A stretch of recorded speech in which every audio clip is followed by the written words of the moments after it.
بسم الله الرحمن الرحيم، والصلاة والسلام على أشرف الأنبياء والمرسلين. هذا ماء زمزم. ماء زمزم المشروع الجديد مكتوب عليه مشروع الملك عبد الله بن عبد العزيز حفظه الله. فهنا مكتوب عبد الله، هذا اسم الله والعزيز. اي نعم. وبعض الناس هداهم الله يرمي هذه العبوة وهذه القارورة ومكتوب فيها عبد الله ابن عبد العزيز، يعني الله، هذا الله وهذا العزيز، وهي أسماء من أسماء الله عز وجل.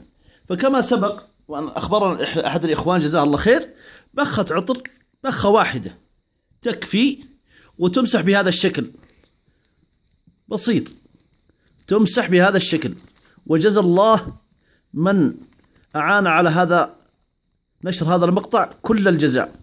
الأمر الثاني، الجهة الأخرى مكتوب فيها اسم الله بالإنجليزي كذلك، عبد الله ابن عبد العزيز، عبد الله ابن عبد العزيز. بخة عطر بأمر الله سبحانه وتعالى وتمسح هذا. وكم لك من الأجر عندما تحافظ على اسم الله.